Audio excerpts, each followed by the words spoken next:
नमस्कार। आज आपण चमचमीत चविष्ट अशी गवारीची सुकी भाजी बनवणार आहोत। ही सुकी भाजी भाकरी चपाती सोबत छान लागते।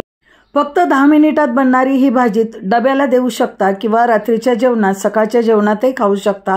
रेसिपी अतिशय साधी सोपी आहे, कमीत कमी साहित्यामध्ये आणि कमीत कमी वेळात बनणारी आहे।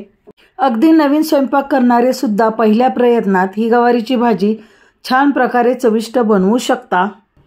नमस्कार, शोभाज किचन हेल्दी फूड मध्ये खूप खूप मनापासून स्वागत।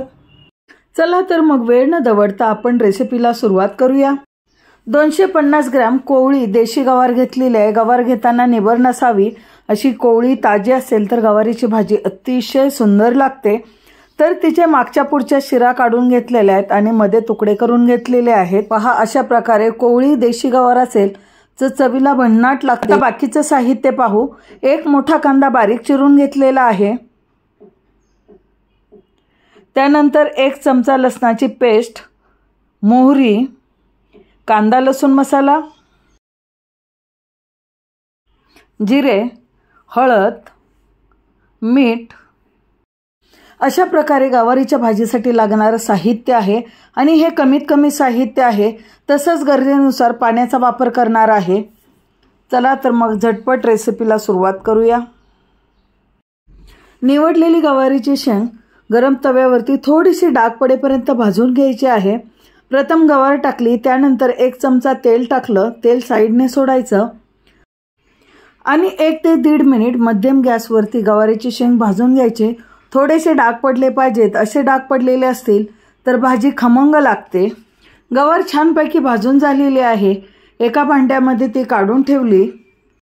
मध्यम गॅसवरती कढई गरम करायला ठेवलेली आहे। त्यात 2 मोठे चमचे तेल टाकले। तेल तुमच्या आवडीनुसार तुम्ही कमी जास्त करू शकता। तेल गरम झालेलं आहे, त्यामध्ये पाव चमचा मोहरी टाकली।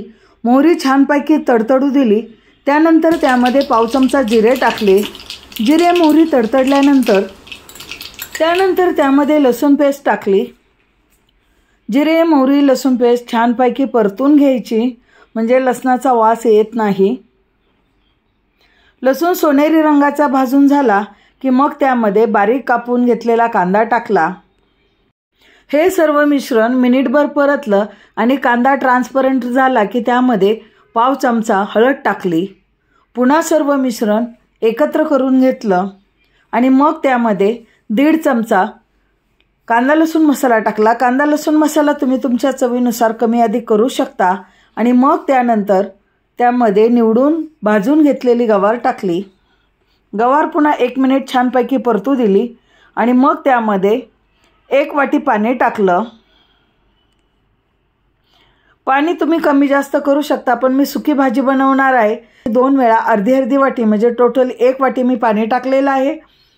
पाण्याला उकळी आल्यानंतर चवीनुसार मीठ टाकलं।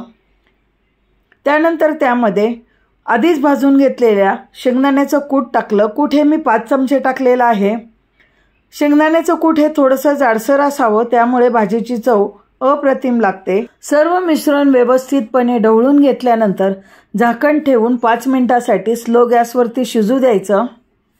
तर आता 5 मिनिट झालेले आहेत आणि झाकण उघडून पाहिलं, थोडंसं पाणी शिल्लक आहे आणि भाजीचा पूर्ण रूमभर वास पसरलेला आहे। पुन्हा मी 2 मिनिटांसाठी झाकून ठेवलं आणि आता बऱ्यापैकी पाणी आटत आलेलं आहे।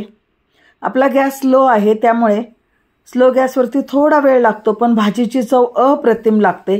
तर टोटल 8 मिनिटांमध्ये आपली भाजी तयार झालेली आहे। आता गवारीच्या भाजीतील पाणी पूर्णपणे आटलेलं आहे आणि मी गॅस बंद केला। वरून बारीक चिरून घेतलेली कोथिंबीर टाकली। गवारीची भाजी तयार आहे। ही भाजी तुम्ही टिफिनसाठी, जेवणासाठी, रात्रीच्या जेवणात किंवा सकाळच्या जेवणात किंवा वरण भात गवारीची भाजी असंही खाऊ शकता। अतिशय चविष्ट लागते। फक्त एवढीच एक भाजी केली तरीही आपलं जेवण पूर्ण होतं। तर ही गवारीची भाजी जर तुम्हाला आवडली असेल तर रेसिपी एकदा जरूर ट्राय करा। आवडली असेल तर मित्रमैत्रिणी, नातेवाईक, शेजापाजारी यांना शेअर करा, लाईक करा आणि हो, तुम्ही बनवलेली गवारीची भाजी कशी झाली आहे हे कमेंट्स बॉक्समध्ये नक्की कळवा। वेळात वेळ काढून व्हिडिओ पूर्णपणे पाहिल्याबद्दल धन्यवाद। पुन्हा भेटू अशाच नवीन टेस्टी आणि पौष्टिक रेसिपीमध्ये। तोपर्यंत बाय बाय, टेक केअर।